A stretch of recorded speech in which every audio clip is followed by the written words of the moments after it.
ગુસાઈ છે કે ભક્તિ યોગ ના માટે આ સ્તોત્રનો વિનિયોગ કરવો જોઈએ અને ભક્તિ યોગ પ્રતિબંધ ભક્તિમાં આવતા જે પ્રતિબંધ છે તે પ્રતિબંધના નાશના માટે આ સ્તોત્રનો વિનિયોગ કરવો જોઈએ. પ્રતિબંધ ઘણા પ્રકારના હોઈ શકે છે અને અચ્છા વોઇસ બ્રેક થાય તો વિનિયોગો ભક્તિયોગ પ્રતિબંધ વિનાશને તેના અંતર્ગત કહી રહ્યા છે કે ભક્તિ યોગે યહ કશ્ચન ભક્તિ યોગના અંતર્ગત હવે કહી રહ્યા છે કે પ્રતિબંધ કેવા પ્રકારના પ્રતિબંધ હોઈ શકે છે ભક્તિ યોગના અંતર્ગત. તો કહી રહ્યા છે કે દ્રષ્ટ અને અદ્રષ્ટ રૂપ પ્રતિબંધ. દ્રષ્ટ અને અદ્રષ્ટ રૂપ પ્રતિબંધ એટલે આ મેં તમને ગઈ વખત સમજાવી દીધો હતો, રાઈટ? દ્રષ્ટ અને અદ્રષ્ટ રૂપ એટલે કે જે એ સમજાવી દો પછી આગળ જાઉં. આ પ્રતિબંધ જે છે આધિભૌતિક, આધ્યાત્મિક અને આધિદૈવિક પ્રકારના પ્રતિબંધો હોઈ શકે છે ભક્તિ માટે. એટલે કે દ્રષ્ટ એટલે કે જે તમને ઓલરેડી તમને એક્સપિરિયન્સેબલ છે, તમને ખ્યાલ છે અને જે તમારા કંટ્રોલના અંતર્ગત છે, દ્રષ્ટ પ્રતિબંધ. અદ્રષ્ટ પ્રતિબંધ પણ તમારા કંટ્રોલમાં કદાચ હોઈ શકે છે, પણ જેમ કે સંચિત કર્મ અથવા આ બધા જે પ્રકારના કર્મનો અનુશય જે છે કે પૂર્વ કર્મનો જે ઇન્ફ્લુઅન્સ આવી શકે છે, એ બધા જે કર્મ જે છે એ અદ્રષ્ટ કહેવાય. તો એ અદ્રષ્ટ જે છે તે પણ તમને કદાચિત ખ્યાલ હોઈ શકે, તમારા કંટ્રોલમાં હોઈ શકે પહેલા, કારણ કે કર્મ તમારા કંટ્રોલમાં હોય છે. તમે જેવા કર્મ કરો તેવી રીતેનું તમને ફલ પ્રાપ્તિ થાય. તો અદ્રષ્ટ જે છે તે શું અહીંયા કર્મને કહેવાનો આશય હોઈ શકે, કારણ કે ભક્તિની અંદર કર્મનો ઇન્ફ્લુઅન્સ જે છે એ કેટલે હદ સુધી યોગ્ય માની શકાય. જ્યારે આપણે એમ કહીએ છીએ કે ભક્તિમાં નિયામક જે છે ભગવદ અનુગ્રહ છે, તો જો ભક્તિની અંદર પોષણમ તદ અનુગ્રહ જો હોય તો અદ્રષ્ટ જે છે એ કયા પ્રકારનો અદ્રષ્ટ? કારણ કે અદ્રષ્ટ એટલે જે તમે ડાયરેક્ટલી એક્સપિરિયન્સ ન કરી શકો. અદ્રષ્ટ એટલે જોઈ ન શકો એટલું માત્ર નહીં, પણ ડાયરેક્ટલી એને એક્સપિરિયન્સ ન કરી શકો કે ભાઈ આ ક્યાંથી આ પ્રતિબંધ આવી ગયો, કેવી રીતે પ્રતિબંધ આવી ગયો, તમને ડાયરેક્ટલી ખબર ન હોય, અનએક્સપ્લેનેબલ હોય. તો એક એક્સપ્લેનેબલ પ્રતિબંધ એટલે કે તમને ખ્યાલ છે કે આ પ્રતિબંધ છે. જેમ કે ભૌતિકમાં પણ તમને ઘણી વખત ખ્યાલ હોય છે કે ભાઈ આ બધા પ્રતિબંધો છે, ગ્રંથ સમજમાં નથી આવતો, પ્રતિબંધ છે, દ્રષ્ટ પ્રતિબંધ. બરાબર? સુબોધની ઘણા લોકો કહે સુબોધની નથી સમજમાં આવતું, દ્રષ્ટ પ્રતિબંધ, નથી સમજમાં આવતી. અથવા સુબોધની કેમ સમજમાં નથી આવતા? કેમ કે અદ્રષ્ટના કારણે, એટલે કે ભગવાનની કૃપા અથવા તો શ્રી મહાપ્રભુજીની કૃપા જે છે એ કદાચ હજુ એ કૃપા જે છે હજુ કદાચિત ઓછી હોય કે ન હોય, કે ફોર વોટ એવર રીઝન સુબોધની સમજમાં નથી આવતા. શું કરશું હવે? તો એવા બધા પ્રોબ્લેમ્સ, પછી ઘણા બધાના પ્રોબ્લેમ્સ એવા હોય છે કે જે મહાપ્રભુજી નવરત્ન ગ્રંથની અંદર પણ કહે છે કે સમર્પણ નથી થતું બધાનું, શું કરીશું? ભક્તિ યોગમાં પ્રતિબંધ છે. અચ્છા, ઘણા લોકો એમ કહે છે કે મારા છોકરાઓ સેવા નથી કરતા, હું કરું, પણ મારા કોઈ ફેમિલીમાં આવતું જ નથી સેવા કરવા, તો હું એકલી કરું છું કે એકલો કરું છું. ચાલો ઠીક છે, પ્રેમ નથી વધતો, બધું ક્રિયાવત થઈ જાય છે સેવાના અંતર્ગત, પ્રેમ નથી થતો. હવે આ બધા શું છે કે બધા ભક્તિ યોગના પ્રતિબંધો છે. ભક્તિ યોગમાં આ બધા દ્રષ્ટ પ્રતિબંધ જે તમારા ધ્યાનમાં છે, અમુક તમારા ધ્યાનમાં નથી, અમુક તમારા કંટ્રોલમાં છે, અમુક તમારા કંટ્રોલમાં નથી, અને અમુક જે તમારા કંટ્રોલમાં છે એ કદાચ તમે ધારતા હોય કે તમારા કંટ્રોલમાં છે, પણ કદાચ એ તમારા કંટ્રોલમાં ખરેખર ન હોય. જેમ કે સુબોધની, કોઈકને એમ લાગી શકે કે સુબોધની વાંચીશું ખબર પડી જાય મારા વાલા, તો પછી જયારે વાંચીએ ત્યારે ખબર પડે કે અરે બાપરે મર્યા, ખબર જ નથી પડતી. આ તો 2 વખત 3 વખત 4 વખત 5 વખત 10 વખત ભણો તો પાછું ખબર ન પડે. હવે આવા બધા જે પ્રતિબંધો હોય એની અંદર આપણને એમ લાગે કે આપણા કંટ્રોલની અંદર છે પ્રતિબંધ, આપણે જાતે જ એનું નિવારણ કરી શકીએ છીએ, પણ ખરેખર એવું પાછું ન હોય. ખરેખર ભગવત કૃપાના પેલો જે નિર્મલ બાબા છે ને, કૃપા વહાં અટકી હૈ. ભગવત કૃત પ્રતિબંધ કહેવાય ને. હા, ભગવત કૃત પ્રતિબંધ. તો હવે પેલા નિર્મલ બાબાની જેમ કૃપા યહાં અટકી હૈ, એમ સુબોધની વાંચવા બેસે ને કૃપા અટક ગઈ. તો આપણને એમ લાગે કે we are under complete control of this situation, પણ જયારે આપણે ભણવા બેસીએ ત્યારે પછી ખબર પડે કે અરે આ તો રામાયણ છે બધી. તો એટલે સમજવાની રામાયણ, સુબોધનીમાં નહીં. તો આ બધા પ્રકારના દ્રષ્ટ અદ્રષ્ટ જે ભગવત્કૃત પ્રતિબંધ કે અસુરાવેશના કારણે ટેમ્પરરી જે પ્રતિબંધ આવતો હોય કે જે આપણા કંટ્રોલમાં હોય કે જે આપણા કંટ્રોલમાં ન હોય, આ બધા જ પ્રકારના પ્રતિબંધો જે છે શ્રી ગોસાઈજી અહીંયા કહી રહ્યા છે કે આ સર્વોત્તમ સ્તોત્ર કોના માટે વાપરવું? આ બધા પ્રકારના પ્રતિબંધોનું નિવારણ કરવા માટે વાપરવું. બરાબર છે. સર્વોત્તમ સ્તોત્ર યજ્ઞ નહીં કરવો. હમણાં જ એક મને આવે આ જો પુરુષોત્તમ સહસ્ત્ર નામ એવમ સર્વોત્તમ યજ્ઞ. અરે યાર, વિનિયોગ ભક્તિયોગ પ્રતિબંધ વિનાશને ભણતા નથી શું આ લોકો? કઈથી યજ્ઞ કરવા બેસી ગયા? અને દ્રષ્ટાદ્રષ્ટ પ્રતિબંધો દ્રષ્ટાદ્રષ્ટ રૂપ તસ્ય વિનાશને છે.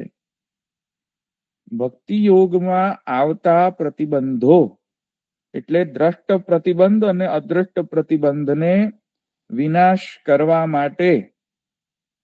તો અહીંયા જો શું છે પ્રયોજન? જો આપણે આને વાંચીએ, આ ફરફરિયાને વાંચીએ. આપણે ભારતીય યજ્ઞ મનોરથની સેવા લખી છે નીચે. આવું એમ ભારતીય યજ્ઞ પરંપરા અનાદિકાળથી આપણે ત્યાં ચાલતી આવે છે. વૈદિક સનાતન હિન્દુ ધર્મમાં યજ્ઞનું વિશેષ મહત્વ છે, સાચી વાત. સાથે સાથે આપણા પુષ્ટિ માર્ગમાં જગતગુરુ શ્રીમદ, આ શ્રીમદ પણ શબ્દ ખોટો લખેલો પણ એની સ્પેલિંગ મિસ્ટેક અસાઈ, વલ્લભાચાર્યજી મહાપ્રભુજીનું એક નામ યજ્ઞ કરતા છે. ચાલો, સાચી વાત. યજ્ઞના માધ્યમ દ્વારા વ્યક્તિ પોતાની આવ્યું 1 મિનિટ જુઓ. યજ્ઞના માધ્યમ દ્વારા વ્યક્તિ પોતાની આધ્યાત્મિક ઉન્નતિ કરી શકે છે. માટે સમયાંતરે યજ્ઞ કાર્ય કરતા જ રહેવું જોઈએ. એટલે અહીંયા આધ્યાત્મિક ઉન્નતિ એટલે શું? એનો અર્થ શું? આગળ જો. સૃષ્ટિના સમગ્ર પરિબળો દરેક જીવો પર અવિરતપણે પરોપકાર કરતા રહે છે. તે મનુષ્યને દર્શાવે છે કે એમણે પણ પોતાના જીવનમાં સદંતર યજ્ઞ રૂપા આહુતિ આપતા કરતા રહેવું જોઈએ, જે મનુષ્યનો ધર્મ છે. સૃષ્ટિના સમગ્ર પરિબળો દરેક જીવો પર અવિરતપણે પરોપકાર કરતા રહે છે. પરોપકાર માટે યજ્ઞ કરવો. એક કહે છે આધ્યાત્મિક ઉન્નતિ કરવા માટે યજ્ઞ કરવો. પછી આગળ જુઓ, ધર્મપૂર્વક યજ્ઞ કરવાથી મનુષ્યની આધિદૈવિક આધિભૌતિક, આ બધું સ્પેલિંગ મિસ્ટેક છે, ઘણા બધા સ્પેલિંગ મિસ્ટેક છે, પણ એની આધ્યાત્મિક ઉન્નતિ થાય છે. શ્રી વલ્લભાચાર્ય કૃત શ્રી પુરુષોત્તમ, આ બધી સ્પેલિંગ મિસ્ટેક છે. શ્રી ને પુરુષોત્તમ ને જુદા ન કરી શકાય, પણ એની શ્રી પુરુષોત્તમ નામ શ્રીમદ ભાગવતના દશમ સ્કંદના, હે રામ મને કોઈ અહીંયાથી લઈ જાય, કેટલી બધી સ્પેલિંગ મિસ્ટેક છે. દશમ સ્કંદ,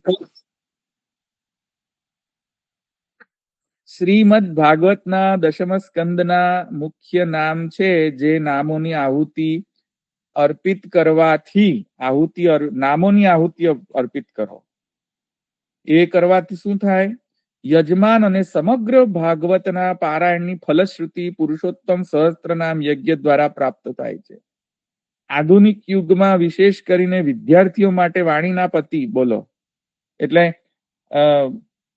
એક્ઝામ આપવા જાઓ, વિદ્યાર્થીઓ એક્ઝામ આપવા જાય તો પુરુષોત્તમ સહસ્ત્ર નામ કરીને એક્ઝામ આપવા જાઓ, સર્વોત્તમ સ્તોત્રનો યજ્ઞ કરીને એક્ઝામ આપવા જાઓ. વાકપતિ શ્રી વલ્લભાચાર્યજીના 108 નામ સર્વોત્તમ સ્તોત્ર સર્વોત્તમ યજ્ઞ દ્વારા ઉદ્ઘાટિત થયેલ છે, જે વિદ્યાર્થીઓની એકાગ્રતા અને યાદ શક્તિ વર્ધક છે. What hogwash, what mind wash and hogwash. New generation ને પોતા તરફ આકર્ષવાનું કંઈક તો જોઈએ ને, આ ઈ છે. આ તો જોક છે, જોક એક નંબરનો. આ કઈથી લઈ આયા? આ નીચે જો, હજુ આગળ જો. કુપા જે પણ સ્વયં યજ્ઞમાં બિરાજશે, યજ્ઞ સાથે પૂજ્યશ્રીના મંગલ સાનિધ્યનો લાભ પ્રાપ્ત કરવા યજ્ઞ મનોરથી બનીએ. સ્વતંત્ર કુંડ યજમાન મુખ્ય મનોરથીની સેવા 11,001. સ્વતંત્ર કુંડ યજમાન એક કુંડના મનોરથની સેવા 5,001. સમુદાય કુંડ યજમાન સેવા 2 યુગલ એક કુંડ ઉપર 2,101. યાર આ બધું જ એક એક લાઈન મહાપ્રભુજીના સિદ્ધાંતથી વિરુદ્ધ જઈ રહી છે. એક લાઈન એ કહી રહ્યા છે કે સર્વોત્તમ યજ્ઞ કેમ કરવા જોઈએ. હવે જો કોન્ટ્રાસ્ટ તમને કહું, અહીંયા જે છે અને અહીંયા ગુસાઈજી શું કહે છે એના સાથે કોન્ટ્રાસ્ટ કરીને જોઈએ પ્રેક્ટિકલી. અહીંયા એમ કહે છે કે સર્વોત્તમ સ્તોત્રનો જપ નહીં, ફર્સ્ટ ઓફ ઓલ સર્વોત્તમ યજ્ઞ કરવાથી. તો અહીંયા જપ કરવાનું કહેલ છે, યજ્ઞ કરવાનું કહેલ જ નથી. બરાબર છે? અહીંયા ગુસાઈજી કહે છે સર્વોત્તમ સ્તોત્રનો પાઠ અથવા જપ. જપ કોનો થાય? નામનો. તો દરેકે દરેક નામ જે છે મહાપ્રભુજીના, એનાથી તમે જપ કરી શકો એબ્સોલ્યુટલી, અથવા તમે પાઠ કરી શકો. બરાબર છે? આપણે જે રેગ્યુલર પાઠ કરીએ છીએ તેમ. બરાબર? જપ કરવા માટે નિયમ છે, પાઠ કરવા માટે એટલા કઠોર નિયમ નથી. બરાબર? આ શું કહે છે? સર્વોત્તમ યજ્ઞ કરવો, યજ્ઞ કરવાનું કહ્યું જ નથી, ખોટું. પછી કહે છે પ્રયોજન શું? તો અહીંયા ગુસાઈજી કહે છે કે ભાઈ પ્રયોજન ભક્તિ યોગ, કૃષ્ણમાં ભક્તિ વધે. એમાં જો કોઈક પ્રતિબંધ આવી જાય ભક્તિમાં, તો એ પ્રતિબંધના નિવારણ કરવા માટે તમારે આ સર્વોત્તમ સ્તોત્રનો ઉપયોગ કરવો. બરાબર? અહીંયા શું કહે છે કે વિદ્યાર્થીઓને મગજ નથી ચાલતું, યાદ શક્તિ વધે, મગજ ચાલે, એકાગ્રતા ચાલે, તો સર્વોત્તમ સ્તોત્ર યજ્ઞ કરે. મગજ નથી ચાલતું એટલે સર્વોત્તમ સ્તોત્ર કરે. ભાઈ સર્વોત્તમ સ્તોત્ર થી મગજ ના દોડે. મગજ દોડાવવું હોય તો ભાઈ તમે તમારે માઇન્ડ એક્સરસાઇઝ કરો. મગજ દોડાવવાની મગજ જો ન દોડતું હોય તો માઇન્ડને એક્ટિવ કરવા માટે એનાલિટિકલ થિંકિંગ કરો. સર્વોત્તમ યજ્ઞથી કશું થવાનું નહીં, મગજ નથી દોડવાનું, યાદશક્તિ નથી વધવાની, મેમરી પાવર નથી વધવાનું. આ શું કહે છે? સર્વોત્તમ યજ્ઞ દ્વારા વિદ્યાર્થીઓની એકાગ્રતા અને યાદશક્તિ વર્ધક છે. કઈથી આવે છે? ખબર નથી પડતી. આ લોકો ભણે છે કે નહીં કે વિનિયોગ ભક્તિ યોગ પ્રતિબંધ વિનાશન. અચ્છા, આ લોકો એમ કે છે કે આધ્યાત્મિક ઉન્નતિ કરવા માટે યજ્ઞ કરવો જોઈએ. ખોટું. આ લોકો સર્વર નિર્ણય પ્રકરણ ભણે છે કે નહીં? સર્વર નિર્ણય પ્રકરણની અંતર્ગત કહે છે 2 પ્રકારના યજ્ઞ, પ્રાકૃતિક યજ્ઞ અને વિકૃતિક યજ્ઞ. પ્રાકૃતિક યજ્ઞ એટલે કે નિષ્કામ, નિર્હેતુક, કેમ કે કહ્યું છે શાસ્ત્રમાં, તેના માટે બસ ખાલી કરવો, કઈ એક્સપેક્ટેશન વગર, ઉન્નતિ ફુન્નતિ કશું નહીં. બરાબર? નથિંગ ફોર ઉન્નતિ.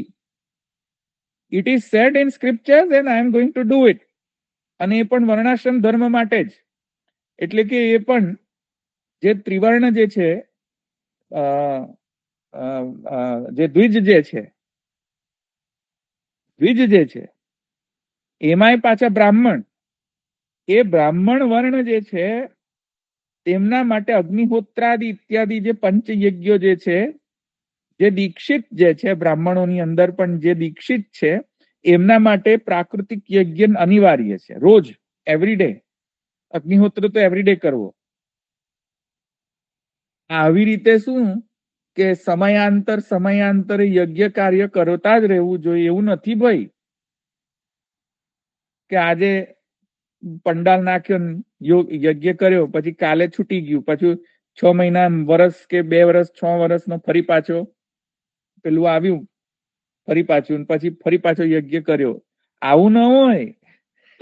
યજ્ઞ has to be done every day.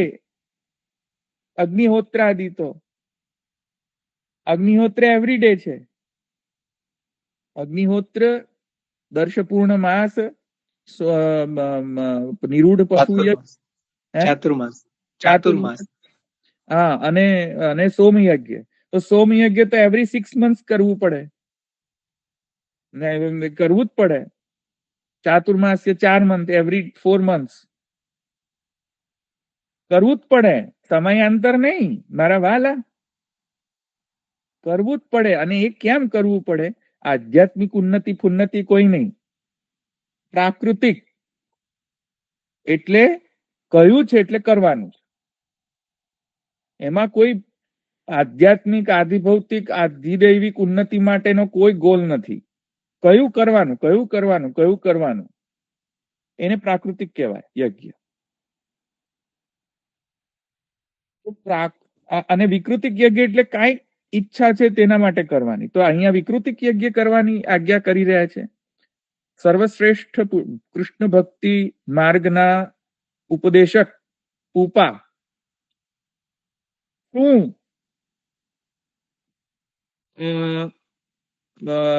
વિકૃતિક યજ્ઞ કરવાનો ઉપદેશ આપી રહ્યા છે. વિકૃતિક યજ્ઞ એટલે કોઈક પ્રકારના ઈચ્છાના એવજમાં યજ્ઞ કરવો, એટલે કે ધન પ્રાપ્ત્યર્થ, સૃષ્ટિના જગતનો કલ્યાણાર્થ, પરોપકારાર્થ, આ બધા વિકૃતિક યજ્ઞો છે. તો શું સર્વશ્રેષ્ઠ કૃષ્ણ ભક્તિ માર્ગ ના જે ઉપદેશક આચાર્યો શું વિકૃતિક યજ્ઞ કરવાનો ઉપદેશ આપી રહ્યા છે? આ ફરફરિયાથી ખબર નથી પડતી મને. તો આ જે છે એ ડોન્ટ્સ, ડૂઝ એન્ડ ડોન્ટ્સ હોય ને એમાં ડોન્ટ્સ છે. આવું નહીં કરો, ખોટું છે આ બધું. મને તો આ યુટ્યુબમાં મૂકવામાં કોઈ શરમ નથી. આ અંશ હું યુટ્યુબમાં પણ મૂકીશ.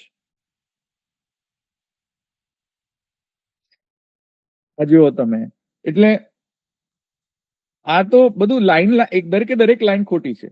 મહાપ્રભુજીના સિદ્ધાંત સાથે મેચ નથી થતું, એમ કહી રહ્યો છું. અચ્છા, પુરુષોત્તમ શસ્ત્ર નામ યજ્ઞ, એની કોઈ યજ્ઞ કરવું નથી. અહીંયા યજ્ઞ કરવાનું વિધાન જ નથી એકચ્યુઅલી ગ્રંથમાં. પુરુષોત્તમ શસ્ત્ર નામનો પાઠ અથવા જપ એ જ ખાલી પ્રિસ્ક્રાઇબ્ડ છે. યજ્ઞ તો પ્રિસ્ક્રાઇબ્ડ જ નથી, અને યજ્ઞ કરવું ન જોઈએ. પ્રિસ્ક્રાઇબ નથી તો શું થઈ ગયું એમ કે છે પાછા, કે નથી તો શું થયું, અમે કરીએ છીએ. અરે ભાઈ, નહીં કરવું જોઈએ. હોમ કરવા માટે નથી નામ, અંદર ઘુસાડવા માટે નામ છે.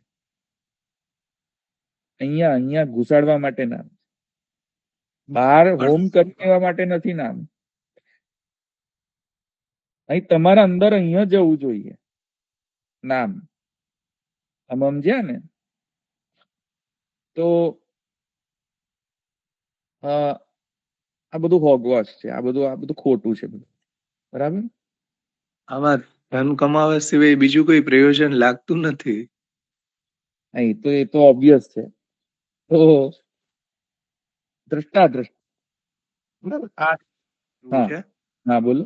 કે ભગવત્કૃત ચેત પ્રતિબંધ તદા ફલમ ન દાસ્યતિ ઇતિ મંતવ્યમ. ભગવત્કૃત પ્રતિબંધ હોય ત્યારે ભગવાનને અલૌકિક સામર્થ્ય ફલ પ્રદાન કરવાની ઈચ્છા નથી એમ. અને ભગવત્કૃત પ્રતિબંધ તો દૂર થઈ જ ન શકે કોઈ ઉપાયોથી. હા, સાચી વાત છે. મારો પક્ષ એની અંદર એવું છે, મને પણ આનો સચોટ આન્સર ખબર નથી, પણ મારો મંતવ્ય આની પ્રતિ એ છે, જે હોય તે ભગવત્કૃત પ્રતિબંધ હોય કે ન હોય, જે હોય તે કરવામાં શું પ્રોબ્લેમ છે? કરવામાં શું પ્રોબ્લેમ?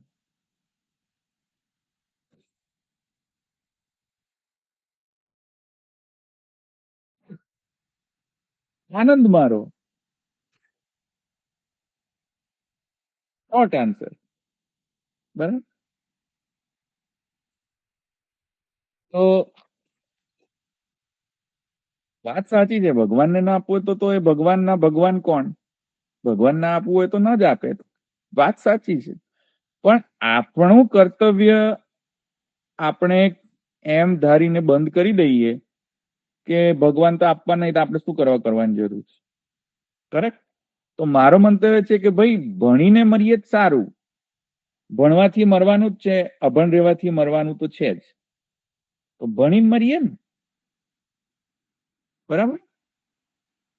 સર્વોત્તમ સ્તોત્ર કરીને પછી આપણે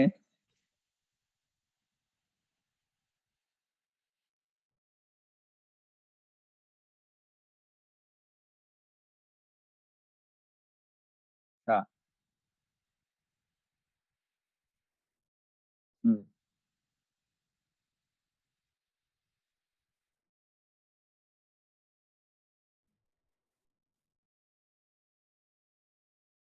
બદલી ભગવાનની ઈચ્છા છે જે ભગવાન ઉપર આધાર રાખે. એમની ઈચ્છા એ બદલી પણ શકે છે. હુ નોઝ? ભગવાનનો ભગવાન કોઈ નથી, રાઈટ? કરતા કરતા કરતું અન્યથા કરતું કરતું માન્યતા કરતું છે ને, છે ને ઠાકોરજી. કરેક્ટ. બરાબર. એટલે ભાઈ આપણે તો એવી બધી બીક હોય કે કદાચ પ્રતિબંધ છે કે નથી, અદ્રષ્ટ છે કે દ્રષ્ટ છે, ચિંતા છોડો. બરાબર. સર્વોત્તમ સ્તોત્રના પાઠ કરો તો કૃપા વહાં અટકી હૈ. નિર્મલ બાબા આવી રીતે એક ફોટો લઈ લો. બરાબર. નિર્મલ બાબા કે કૃપા વહાં અટકી હૈ, એમ અહીંયા કૃપા यहाँ અટકી હૈ. સર્વોત્તમ સ્તોત્ર કરો તો કૃપા આ જાયગી. બરાબર. ચાલો તો આગળ જવું. બીજું બધું તો મેં લીધું હતું એટલે હું આગળ બધું બહુ સ્કીપ કરી. હું જે ચોથી ટીકા છે હું ચાલુ કરી રહ્યો છું. ચોથી કોની છે ટીકા? 4ખ. કોણ છે? હરિરાયજી છે ને? શ્રી હરિરાયજી. હરિરાયજી છે. હરિરાયજી ની ટીકા લઈ લો. બરાબર. બીજું બધું તો મેં કર્યું હતું ને. આંગ ઈષદ અર્થત્વ અભિપ્રેતમાં લઈ લીધું હતું ને. આંગ ઈષદ અર્થત્વમેવ અભિપ્રેતમ આસ્વાદ પદોપાદાનાત. આસ્વાદ શબ્દનો અર્થ લઈ લીધો હતો ને ગઈ વખત. હા, યાદ આવ્યું હવે. હા, બરાબર છે, આપણે જોઈ ગયા. હા, એટલે હવે આપણે હરિરાયજીને ચાલુ કરીએ. બરાબર. હરિરાયજી શું કહે છે આમાં? આ તો ગોકુલનાથજીનો અર્થ કયો મેં. હવે હરિરાયજીનો અર્થ કહી રહ્યો છું. ભક્તિ યોગસ્ય પ્રતિબંધ વિનાશન કરણે અસ્ય વિનિયોગ ઇતિ અર્થ. ચલો, એ તો સેમ ટુ સેમ ગોકુલનાથજી કહી રહ્યા છે એમ જ કહી રહ્યા છે. ભક્તે યોગ સંયોગ ઇતિ આવત. આ એક અલગ જ અર્થ કરી રહ્યા છે હરિરાયજી. એકદમ innovative. Harirayji always thinks innovative. તો અને થોડા ભાવ પક્ષમાં વધારે છે હરિરાયજી. તો જો હવે એમનો જે ઇનોવેટિવ ભાવ પક્ષનો જે હૃદય છે એ કઈ રીતે ઇન્ટરપ્રિટ કરે છે આને. હરિરાયજી કહે છે ભક્તે યોગ સંયોગ ઇતિ આવે.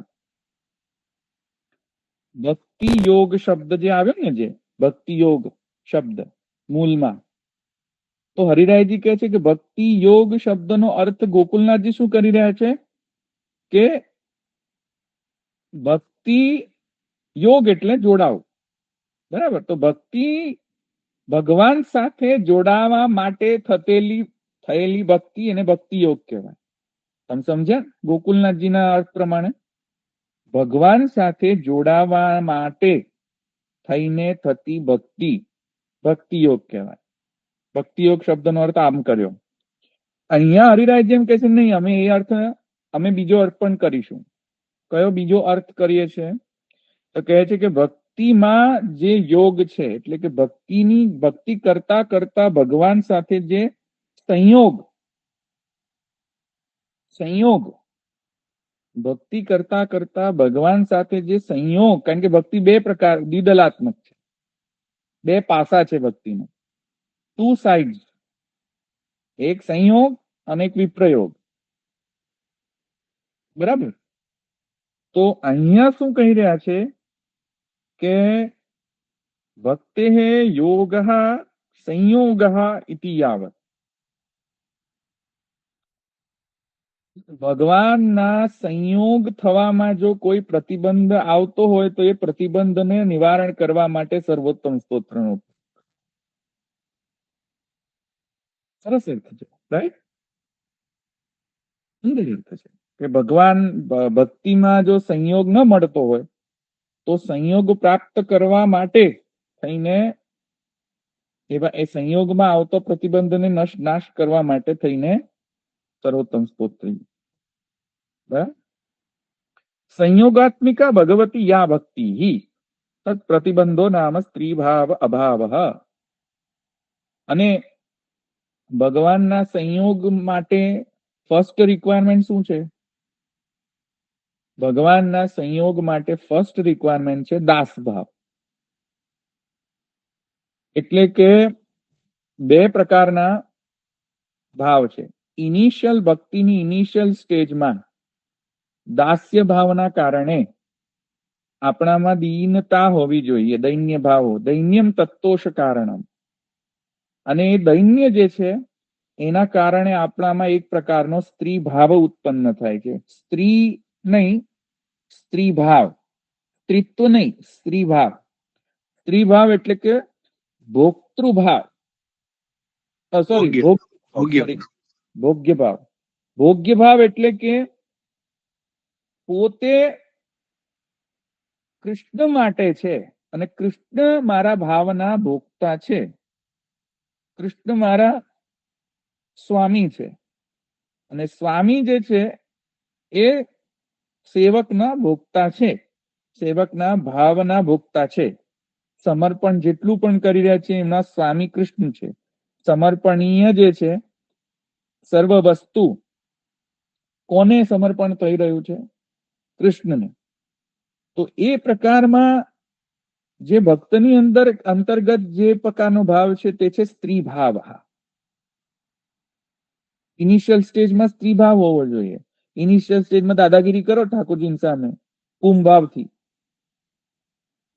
ઠાકોરજી પાછા પધારી જાય, જાઓ તમારે. બરાબર? તો દાદાગીરી ન ચાલે ઠાકોરજીની સામે ઇનિશિયલ સ્ટેજમાં. જેમ નવા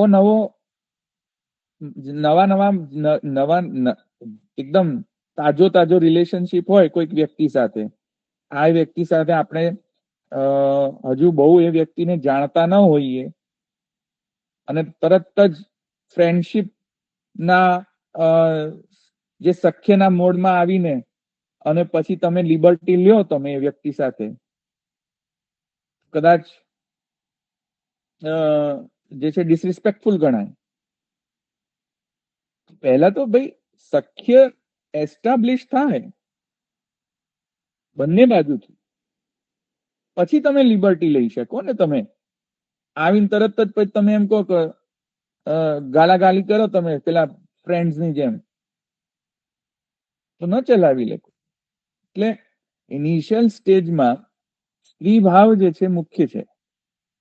દૈન્યમ, સ્ત્રી ભાવ એટલે અહીંયા દૈન્ય, દીનતા. હું એમ નથી કહી રહ્યો કે પછીની સ્ટેજમાં દીનતા ખોવાઈ જાય છે, એવું નથી કહી રહ્યો. પછીની સ્ટેજમાં કેમ કે જે સમાનશીલ વ્યસનેષુ સખ્યમ, એના કારણે ઠાકુરજીને પણ તમારામાં આસક્તિ ડેવલપ થતી હોય છે. બંને તરફથી જયારે સખ્ય ભાવ થતો હોય ત્યારે તમે હરિકારો રી એ બધા તમે પછી લિબર્ટી લઈ શકો, પણ અત્યારે નહીં. તો અહીંયા એમ કહી રહ્યા છે કે સંયોગાત્મિકા ભગવતી યા ભક્તિ તત પ્રતિબંધો નામ સ્ત્રી ભાવ અભાવ. સ્ત્રી ભાવનો અભાવ થઈ જવો, દૈન્યનો અભાવ થઈ જવો, ભોગ્ય ભાવનો અભાવ થઈ જવો, એ બધું પ્રતિબંધ છે. અંદર અહંકાર આવી જાય કે આટલી બધી સેવા કરું,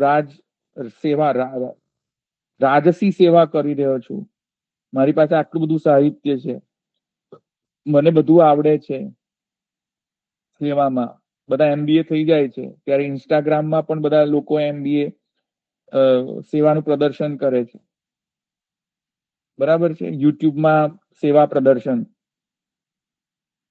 કેટલા બધા યુટ્યુબિયાઓ જે છે સેવાનું પ્રદર્શન કરે જ છે. ઇન્સ્ટાગ્રામમાં તો રાફડો ફાટ્યો છે. એક NP નવનીત પ્રભુ કરીને કોણ છે, કોઈક તો છે NP_નવનીત_પ્રભુ ઇન્સ્ટાગ્રામીઓ. એ તો રોજ દર્શન કરે હવેલીની જેમ રોજ દર્શન કરાવે એના ઠાકોરજીના ઘરના ઠાકોરજી. ચાર પિક્ચર રોજ મૂકવાના, રોજ એનો એક ક્રમ છે, નિત્ય ક્રમ.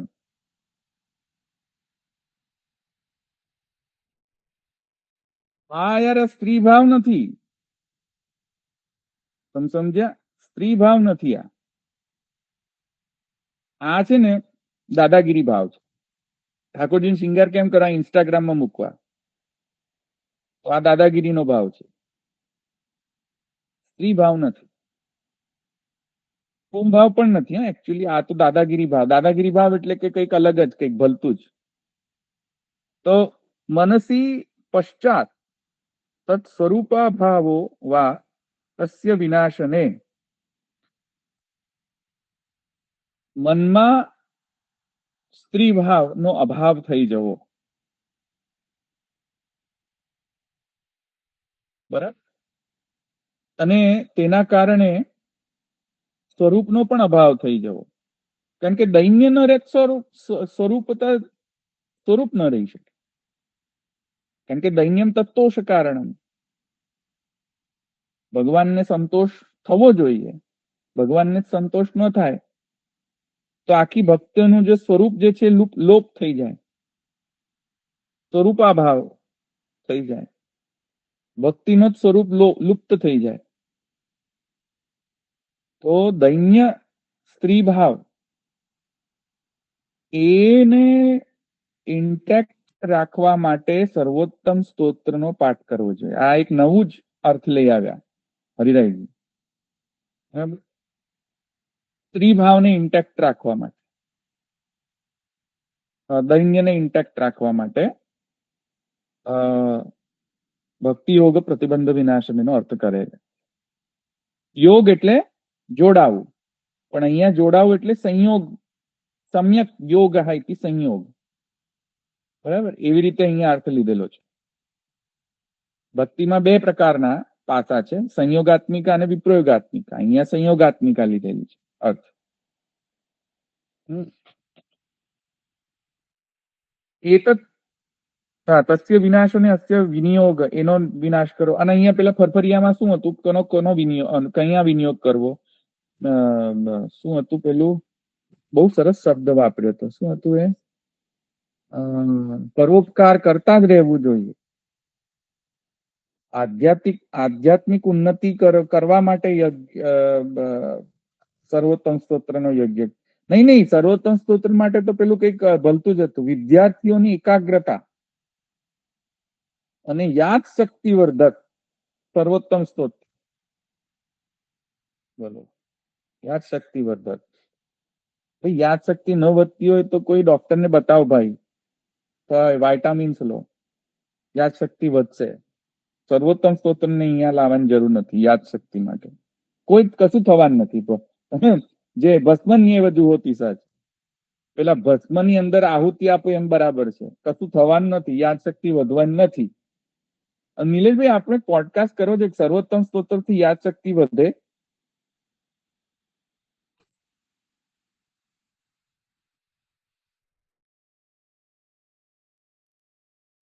એટલે સર્વોત્તમ સ્તોત્રથી યાદ શક્તિ વધે, મને તો ખબર નથી પડતી કઈથી આ બધું લઈ આવે. એને આગળ લખ્યું ને વાકપતિ, એટલે વાકપતિની માલા કરો ને તમે, વાકપતિ નમઃ, તો યાદ શક્તિ વધે. એવું એ અહીંયા એ બાવા અહીંયા પધાર્યા હતા ને, તો બધા વિદ્યાર્થીઓને એ રીતના કહેતા હતા કે તમે વાક્પતિ નમઃ માલા કરો ને તો તમે હોશિયાર થઈ જાઓ, તમારી આ યાદ શક્તિ વધી છે જાય. કોઈને વિડીયો મળે મને મોકલાવજો મારા વોટ્સએપમાં પ્લીઝ. હા હા, હું પૂછી લઈશ, જોઈ લઈશ. મને મોકલાવજો. આ મારે આને છે ને બસ્ટ કરવો પડશે આ મિથને. I have to bust this myth. સર્વોત્તમ સ્તોત્રથી યાદ શક્તિ વધે, પ્લીઝ ના કરો સર્વોત્તમ, છોડો બિચારા સર્વોત્તમ સ્તોત્રને બક્ષો. કશું જ થવાનું નથી, કોઈ યાદ શક્તિ નથી વધવાની, ખોટું છે બધું. આ એ સર્વોત્તમ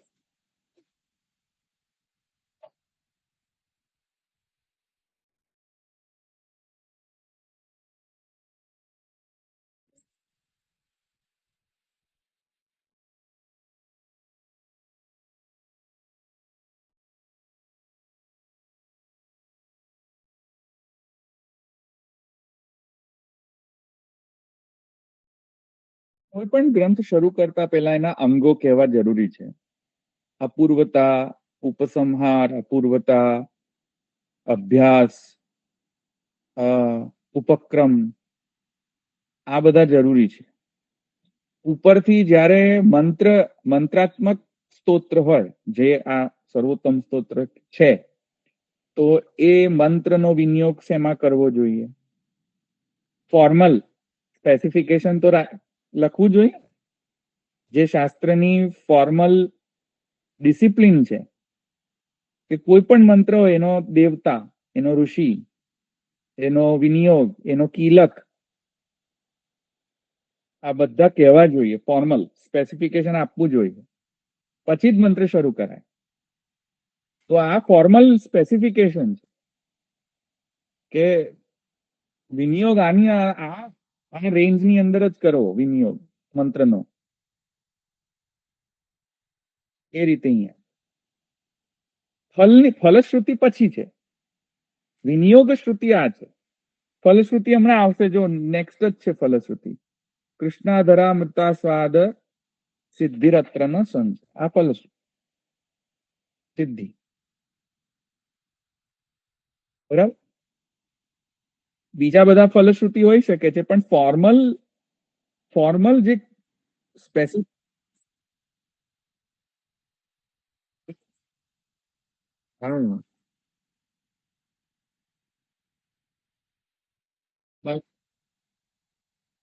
you can say that. Yes.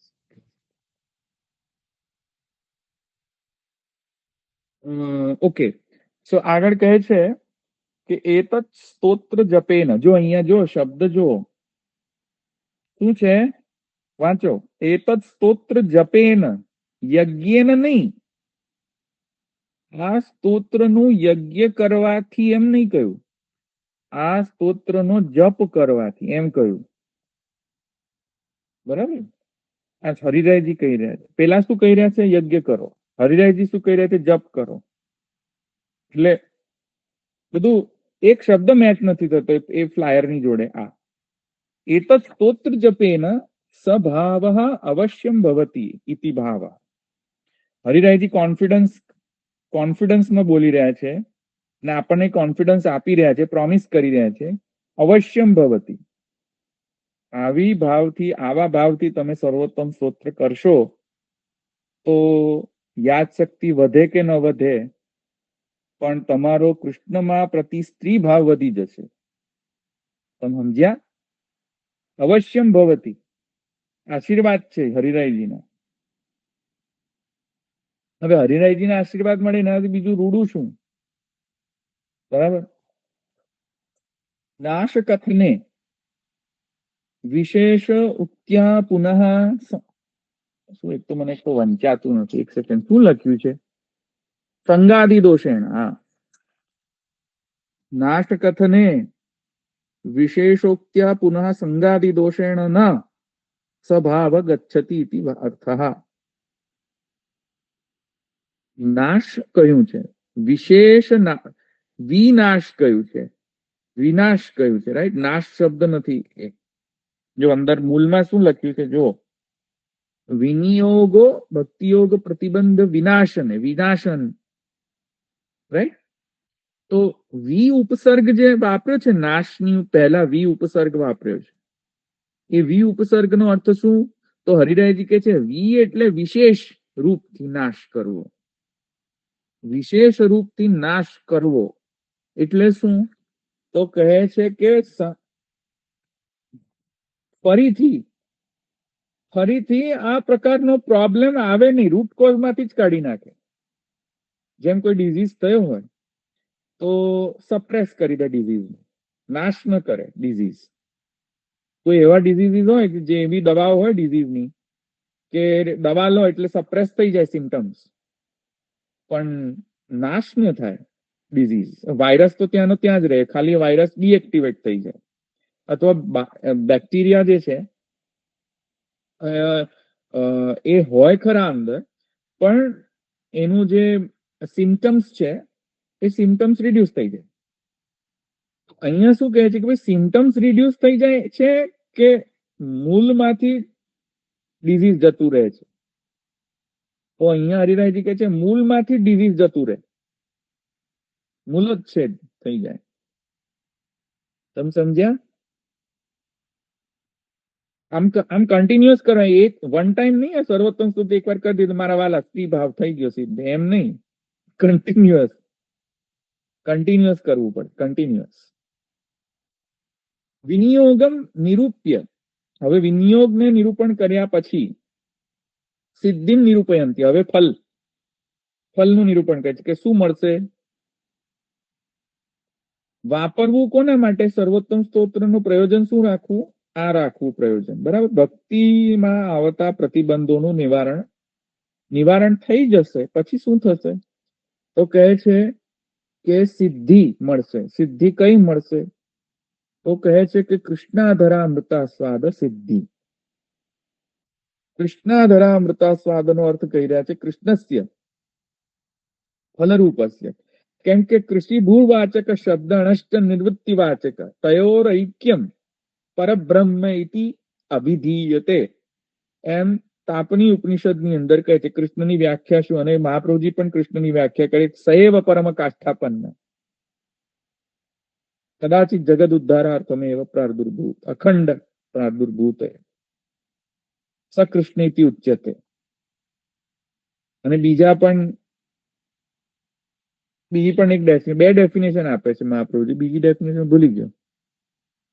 બીજી ડેફિનેશન કૃષ્ણની બીજી ડેફિનેશન પણ છે, હું ભૂલી ગયો અત્યારે, મને યાદ નથી. પણ બે વ્યાખ્યા શ્રી મહાપ્રભુજી આપે છે કૃષ્ણની. એમાં બંને, અને ગોપાલ તાપની ઉપનિષદની અંદર તો છે જ કૃષિર્ભૂવાચક ણશ્ચ નિવૃત્તિવાચક તયોરૈક્યમ પરબ્રહ્મ ઇતિ અભિધીયતે. એટલે જે આનંદાત્મક છે એ કૃષ્ણ છે, પૂર્ણાનંદ કૃષ્ણ છે, અગણિતાનંદ, બરાબર, એ કૃષ્ણનું મૂળ સ્વરૂપ છે.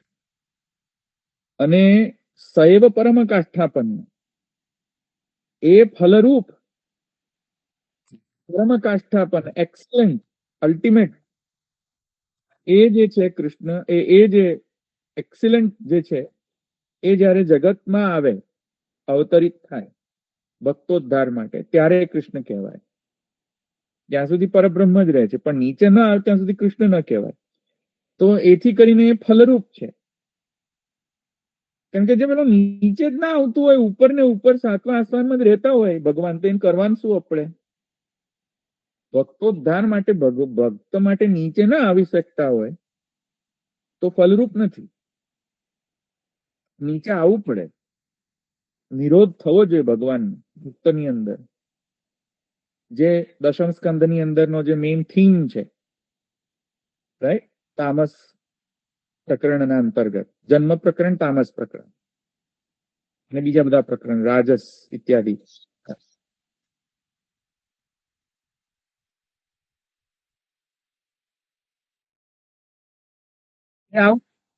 એ આવતો હજુ તો કૃષ્ણ જ શબ્દનો વિવેચન કરે, હજુ અધરામૃતનો તો વિવેચન નથી કર્યો. આવું છે, પછી ક્લિયર થશે.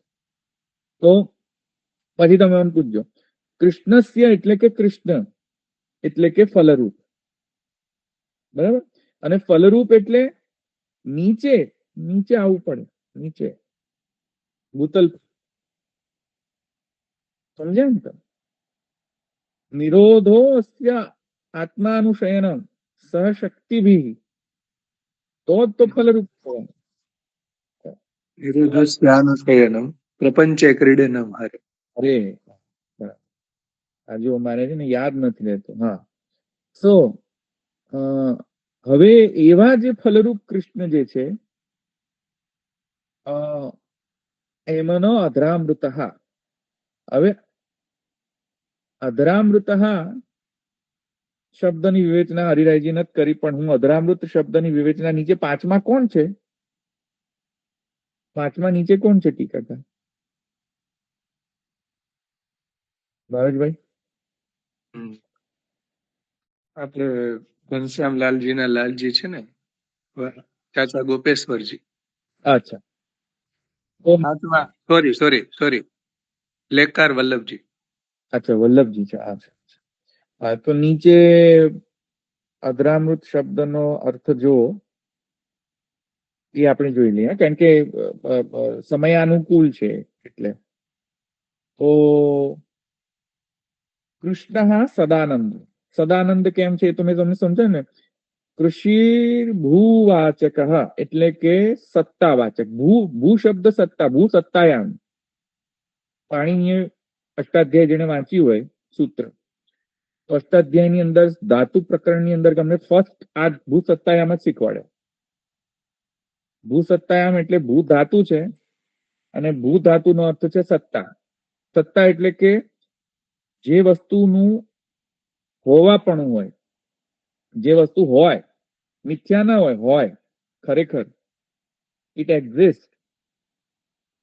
એ ભૂ ધાતુમાંથી ભવતી, ભવંતી, ભાવ, આ બધા શબ્દોની ઉત્પત્તિ થઈ છે. જે હોય એને ભૂધાતુ થી ઇન્ડિકેટ કરાય. ભૂધાતુ, ભૂ સત્તાયામ. બરાબર? ફર્સ્ટ અમને આ જ શીખવાડે સૂત્ર, ભૂ સત્તાયામ, ધાતુ પ્રકરણની અંતર્ગત. તો સદાનંદ શબ્દ જયારે કહો ત્યારે સદ પ્લસ આનંદિતી સદાનંદ. સદ એટલે ભૂ સત્તાયામ. કૃષ શબ્દનો અર્થ થાય છે ભૂ ધાતુથી સત્તા. અને કૃષ પ્લસ કૃષ્ણ, તો શબ્દ એ જોડો તો નિવૃત્તિવાચક શબ્દ છે, એટલે આનંદવાચક શબ્દ છે. એટલે કે જેની અગણિતાનંદ સત્તા છે એ કૃષ્ણ. અગણિતાનંદાત્મક સત્તા એ કૃષ્ણ. એવું અર્થ થાય છે વ્યાકરણના અર્થથી. બરાબર? તો સદાનંદ એવા કૃષ્ણ. તસ્યાપી અધરો રસાત્મકો લોભાત્મક. એ સદાનંદ કૃષ્ણ જે છે, સદાનંદ આનંદદાયક છે. ચલો, વાત સાચી છે, પણ બાપડા આનંદદાયકમાં જે એમનું જે મુખારવિંદ છે એ વિશેષ કરીને ભક્તિ પ્રદાયક છે. કારણ કે શ્રી ઠાકુર તો ભૂલી જઉં છું, ભૂલી ગયો. પ્રત્યાનુકંપિત ધ્યેય ગૃહીત મૂર્તે સંચિંતયેત ભગવતો વદનારવિંદમ યદ વિસ્ફુરન મકર કુંડલ મંડિતેન વિદ્યોદિતામલ કપોલ મુદારનાસ યદ શ્રીનિકેતમ અલિભિઃ પરિસેવ્યમાણ ભૂત્યા સ્વયા કુટિલ કુંતલ વૃંદ જુષ્ટમ. તેમાં ભગવત જે વદનારવિંદ છે એ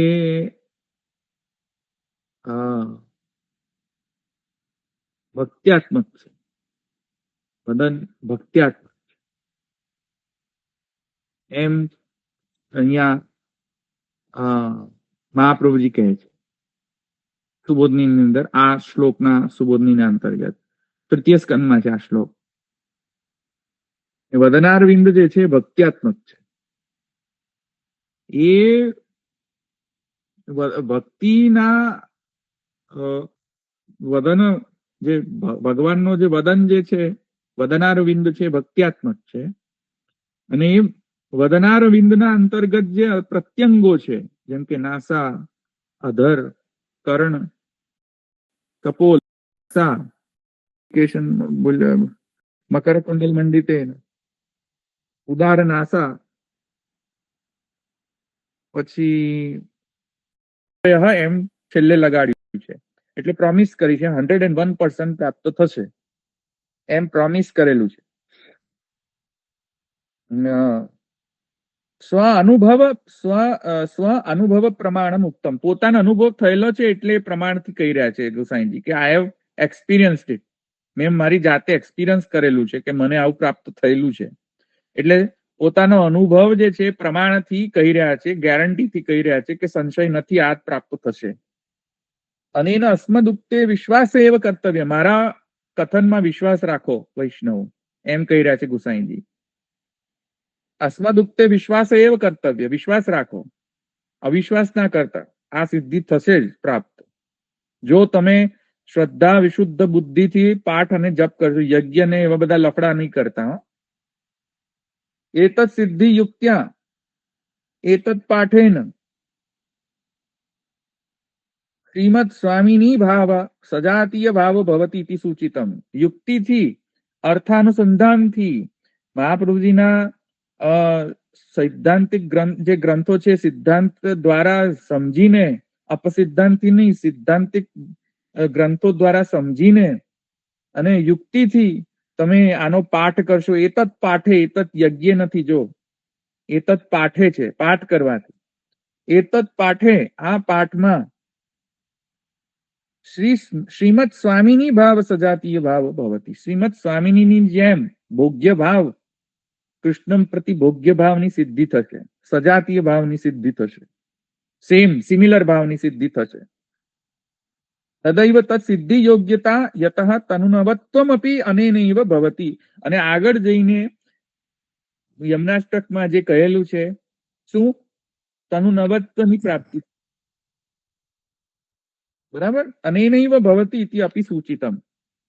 આગળ જઈને જે યમનાષ્ટકમાં જે પાછળ કહેવામાં આવ્યું હતું, પહેલા યમનાષ્ટકની અંદર તનુનવત્વ એતાવતા, એ તનુનવત્વની સિદ્ધિ જે છે એ અહીંયા આ કરવાથી પ્રાપ્ત થશે. આટલું થઈને આ પૂરું વિનિયોગ ભક્તિ યોગ પૂરો. હવે આવે નેક્સ્ટ સેશનમાં આનંદ પ્રથમ નામ આપણે લઈશું ટીકા અનુસાર, બરાબર.